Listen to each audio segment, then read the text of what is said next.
Hey guys, we're back taking a look at my Suburban again. I'm getting ready to attempt to change out this multi-function switch, which is the turn signal lever that you see right there, and on the opposite side of the column there's the ignition switch is over there. So I'm going to change out both of those electronic switches in an attempt to repair my no start no crank issue. I'm getting normally when I try to start it the second time it fires up, so it hasn't really been a big issue here lately, but the problem is that in the past this thing has stranded us, so we don't want to be out off grid and away from all the people that we know and stuff like that and all of our safety nets, and then find out that this thing's not going to start. So I've been trying desperately to fix this thing.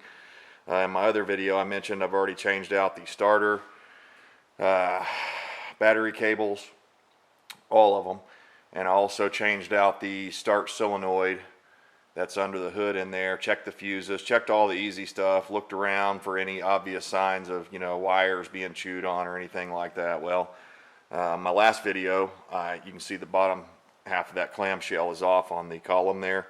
It's because on my last video I got in there and there's an alarm starter kill circuit inside of I've got an aftermarket alarm on this truck, and I thought, well, there's maybe a possibility that it was that. So I bypassed that starter kill circuit, and that did not fix it. So I went ahead and ordered up the multi-function switch and the ignition switch, and we're getting ready to try to change that out. And the reason I'm making this video, I watched several other videos on this, but the reason I'm making this one is the videos that I saw, several guys pulled the steering wheel and the airbag off, and I don't really think you have to do that. I'm going to attempt to do it without pulling that stuff off of there, without pulling the steering wheel off. I think it can be done. I watched another guy where he pulled this cover here that goes around the instrument bezel, I guess you'd call that, the instrument bezel that goes around there. You can pull that off, and I guess that helps you get this top part of the clamshell off. But I don't know. I'm going to be real delicate with it because I don't want to break anything. One thing that I did discover is that it takes I'll have to look again, but I believe it's an E5. It's kind of like a torque socket or something. So I've actually got a set of these things, and this is the first time I've ever had to use them. So I'm fixing to disconnect that. But first, before we get started on that, before you do any work on anything like this, you should disconnect the battery. Find a place to hang my light here. So I've already broke the battery cable loose with a wrench. I believe it was 8 mil, if I'm not mistaken, on my application here. So we're going to disconnect this negative cable.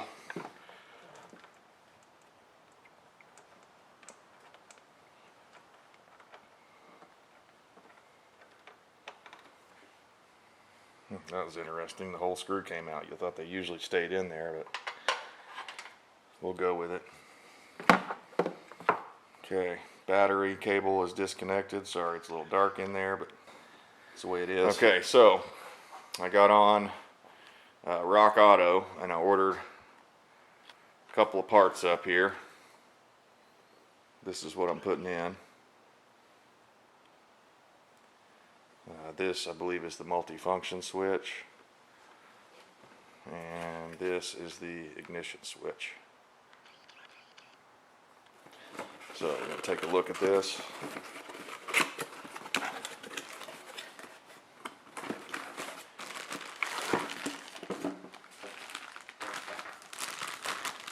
Okay, that looks right based on what I've seen.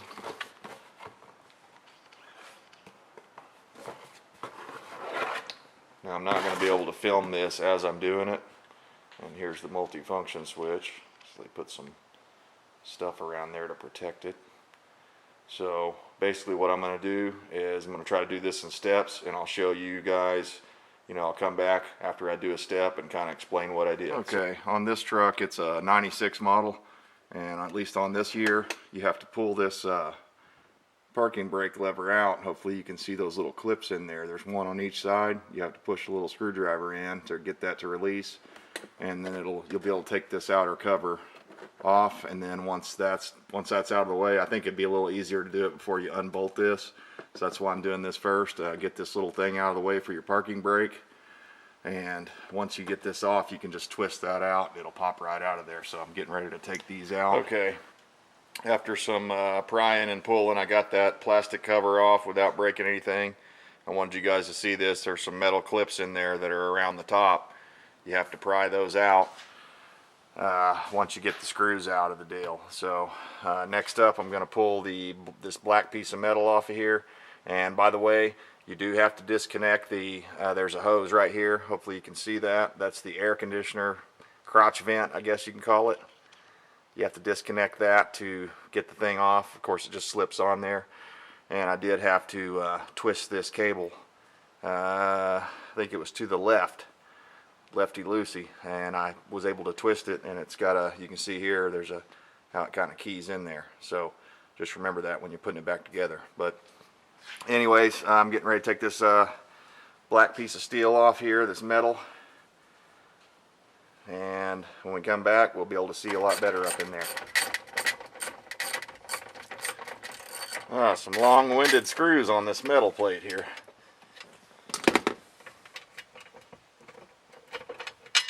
Okay, finally got that out of the way.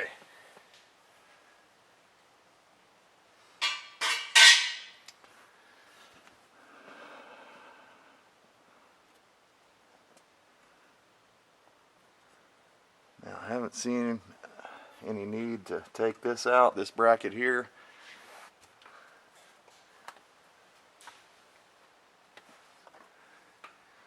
Because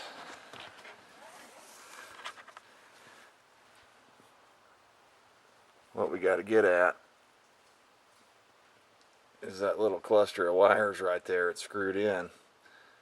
It's going to be difficult for me to get a good shot of that until I disconnect it, but there's a screw in the middle of it that holds it all together, and that's where it connects to the multifunction switch and the ignition switch. So I'm going to work on that and work on the upper part. I still have to take this bezel off and get this upper part of the clamshell off, and when we come back I'll show you what we got to work with. Oh, and just kind of give you an idea here, basically what you do, you can see I've already worked it loose some here, but basically what you do is you just get your fingers back in behind this, and very carefully, there's some metal clips in there, and you can pop them out all along there until you break the thing free, so without breaking it. So be careful on that. You don't want to break your instrument bezel or your plastic dash here. So anyways, guys, when we come back I'll show you what we're working with.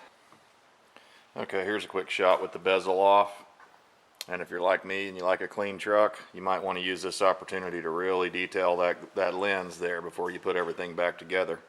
To give you a good opportunity to clean those little corners out that you can never get to. But anyways, I did have a little bit of a struggle getting this headlights plug unconnected or disconnected. You have to take a little screwdriver and push in on it.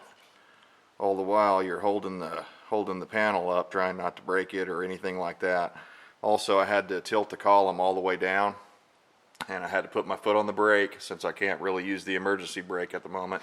I had to put my foot on the brake and pull the truck all the way down into low with the column tilted down to give me the clearance to get that bezel out of there. And in fact, with the column all the way tilted down, what I had to do was reach in there. I didn't need the lever. I just reached in there with my finger and pulled that little lever there and pushed the column down. That little extra bit it'll go. And what that did was gave me the clearance I needed to get that bezel out. So, all right, stay tuned. Okay, let me just say, getting to this part was a real chore. What I had going on here was to get the ignition switch out, you have to, the actual mechanical part of the switch with the key, you have to get past this. There's a ring here. You have to get past that ring. Well, before you can do that, you have to remove the cylinder, the lock in the cylinder. And to do that, you have to kind of lean this thing over to the side, like so, and get up in there with a 90-degree pick right in this little hole right here. You turn it to the start position. Of course, make sure, of course, at this point your battery's disconnected and all that, but you turn it to the start position, You pull that little clamshell up, you get your pick in here, your 90-degree pick, although I was able to do it with a 45-degree, but it took several tries to do it. And you kind of push down in there as it's, when you crank it to the start position, push down, and then after you'll feel it. It finally let loose, and I was able to wiggle the thing out of there, but it took a while. So now I've got everything out of my way, and I'm ready to begin taking the actual ignition switch itself, which is right there. I'm going to be removing that and following the wires down. And also, if you follow that stalk in there, you can see that's the multifunction switch. So we'll be removing that and disconnecting. I think what I'm going to do is do all the top side work first, and then I'll go down and disconnect all the wires and stuff down below. That way I can manipulate them, move them around, follow them a little easier. So when I come back, I'll show you the stuff all disconnected, and we'll go over anything, if there's any specialty tools to get to these or any tricks to getting to them. Okay, here's my setup for getting this off of here. I turned the wheel to where it gave me the most access. You can see that little pink mark back there. I don't know if the factory did this or what, but I'm assuming they did. So these bolts are coated with pink, and there's some little pink indicators or pink marks. There's where the top one was, and let me just say, both of these were these Torx bolts, T20s, were, I mean, they were really in there tight. So I was worried I was going to break my little Torx bit, and I only have one of them. But what I had to do to make it work this way was take a 1/4-inch wrench, and I'm just sticking it up inside of here. Now I can't do it while I'm on the camera. I'll try, but it'll probably fall out. But basically, I'm just using this wrench so I can access it, because of course when you have the other one, the normal, see, I dropped it, but when you have the normal nut driver like I was using on the top one, that obviously won't fit in there because the angle is not right. So anyways, I was able to use that wrench and get in there and get that broke loose. I'm fixing to take that off, and it looks like the other side takes that. I misspoke earlier. I think this is a E6. This is an E6 type. It's like a socket type Torx bit, but I believe that's what that takes on that ignition switch over there. That's what these bottom ones for the top clamshell cover, that's what that took. So anyways, when we come back, we'll have all that loose and dangling down there. Okay, finally got all the bolts out of the top side. It took an E5 on this one. It was the one that was a little smaller, and this top bolt was hard to get to. So you kind of have to pull this out of there. You can see there's a little peg that it sits on that's slotted, so you'll have to get it back in accordingly when you put it back together. But this little, pretty much every little piece fought me here. I had to kind of just keep wiggling on this till I finally figured out how it popped out of there. It just kind of keys in. It's very unusual. So that little knob goes down in the hole there. Well, if I can keep it in frame and do it at the same time here, there's a little knob on the bottom of that sticks out there, and that goes down in the hole, and then you kind of just spin it in there like that. And to get it out, oh crap, it's gonna be stuck now, but I did it a moment ago.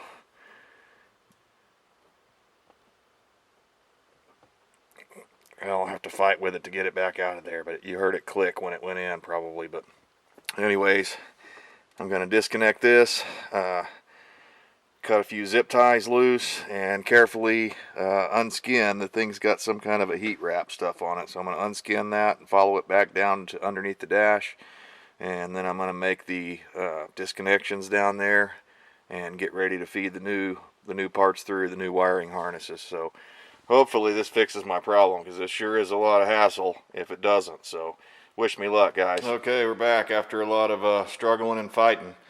I finally got this thing loose, and I forgot that there's another little extra wire that connects on.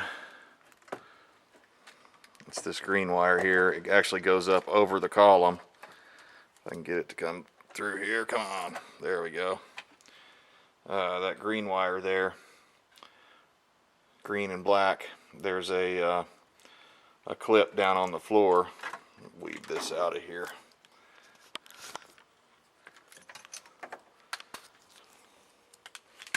I'll grab that clip. This clip here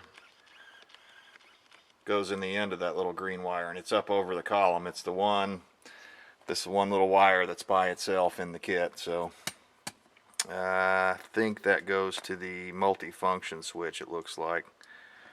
So just remember that, because when I started pulling it out, I was like, oh hey, there's an extra wire there I wasn't expecting. So anyways, here's what it all looks like out of the truck here. Get it over in the light.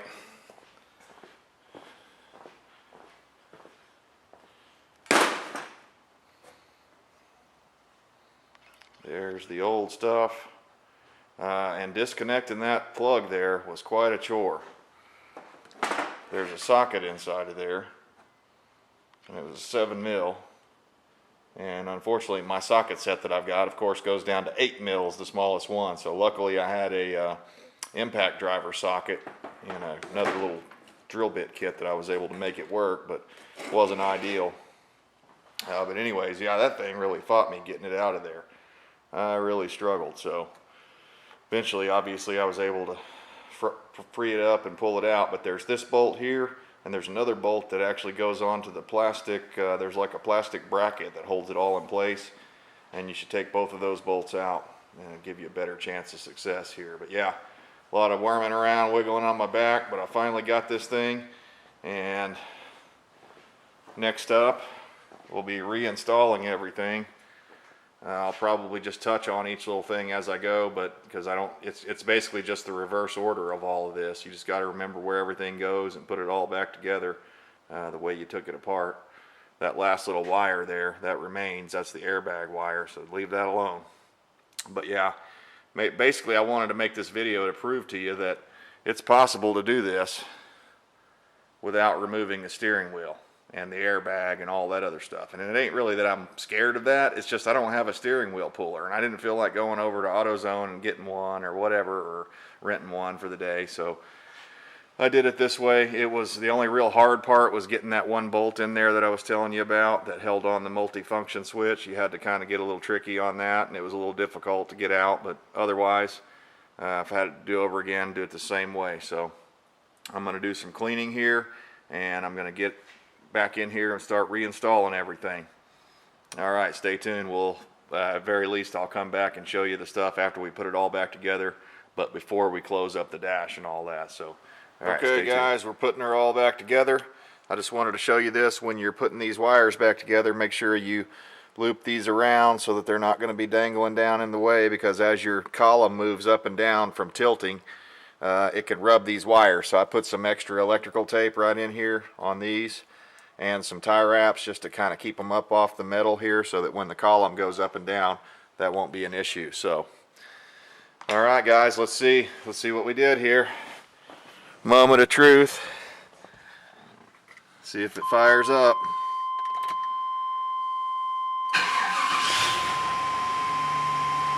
Alright, so far so good. Before my multi-function switch wasn't working. That's the reason I changed it, was this hazard light wasn't working. Let's try that out. Okay, we got hazards. Good news. Try some signals.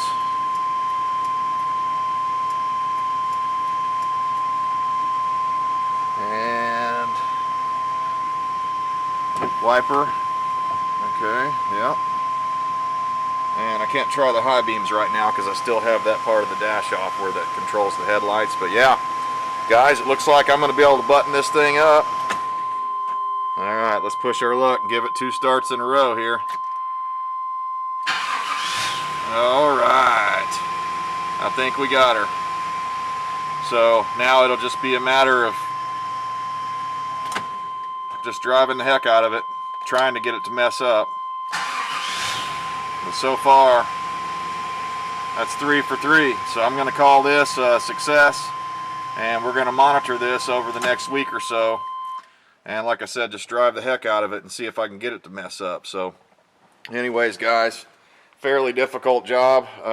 Not impossible, but it was pretty tough getting down there and getting all this plugged back in the proper way. Let's see here. It's hard to point up underneath the dash there, but there's the plug right back there. And it's difficult because you have to disconnect that. There's two bolts to take out, one in the middle of the plug and one next to the plug, so that you can manipulate it and wiggle it around. And getting the new one back in, I just basically copied what the old one had, so that I made sure and get the pins on the right side for the multi-function switch. So just pay attention to what you're doing, and when you remove the old one, use it for a guide so that you can get your new ones back on. It probably will only go one way, but I wanted to be double safe on that. So yeah, in summary here, one of the more difficult things, I guess, was getting that ignition key cylinder out of there, the key lock. Took me about probably 20 minutes. Now, I've never done one on these trucks before, so next time maybe it'll be a little quicker. But anyways, guys, I'm going to clean this up, clean up my bezel there, my instrument lens, and I'm going to button this thing up and call it a success. All right, guys, thanks for watching. Have a great day.